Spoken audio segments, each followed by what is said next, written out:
धन्यवाद सभापति महोदय।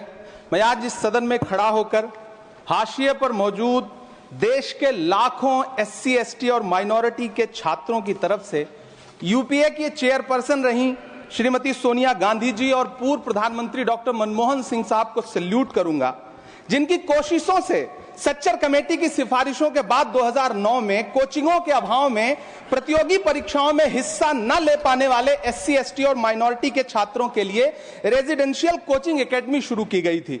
डॉक्टर भीमराव अंबेडकर यूनिवर्सिटी, मानू हैदराबाद, एएमयू अलीगढ़, जामिया हमदर्द और जामिया मिल्लिया यूनिवर्सिटी में दूर दराज गांव से आने वाले बच्चों ने महंगी यूपीएससी कोचिंगों के बजाय भारत सरकार की रेजिडेंशियल कोचिंग एकेडमी में एडमिशन लेना शुरू किया और उनके प्रतियोगी परीक्षाओं में जाने के सपने पूरे होने लगे।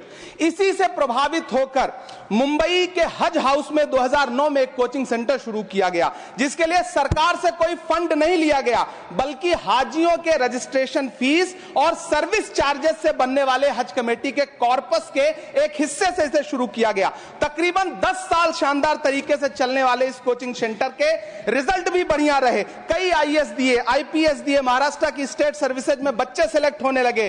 फिर आया कोविड, पहले सीटें घटाई गईं और फिर तत्कालीन अल्पसंख्यक मंत्री महोदया को मौका मिला और उन्होंने 2023 में इस कोचिंग सेंटर को बंद कर दिया। वो सैकड़ों छात्र जो हर साल इस कोचिंग सेंटर से फायदा उठा रहे थे, एक झटके में उनके सपने चकनाचूर कर दिए गए। सभापति महोदय, मैं जब देश के प्रधानमंत्री को प्रोटोकॉल तोड़ के कतर के अमीर शेख तमीम को रिसीव करते हुए देखता हूं, जब मैं सऊदी के क्राउन प्रिंस मोहम्मद सलमान को प्रधानमंत्री जी को गले लगाते हुए देखता हूं, तो सोचता हूं कि काश प्रधानमंत्री जी अपने देश के गरीब भारतीय मोहम्मद सलमान और मोहम्मद तमीम को इसी तरह अपने पन का एहसास दिला पाते। कभी मैं जब प्रधानमंत्री जी को शेख हसीना जी को प्रोटोकॉल तोड़ के रिसीव करते देखता हूं, तो मैं सोचता हूं कि कभी प्रधानमंत्री जी अपने देश की बेटी बिल्किस को भी इसी तरह से अपने पन का एहसास दिला पाते। कभी कैब भोपाली ने कहा था, ये दाढ़ियां, ये तिलकधारियां नहीं चलती, हमारे अहद में मक्कारियां नहीं चलती, दिलों को हम कबीले वालों के दिल जोड़िए मेरे सरदार, सरों को काट के सरदारियां नहीं चलती।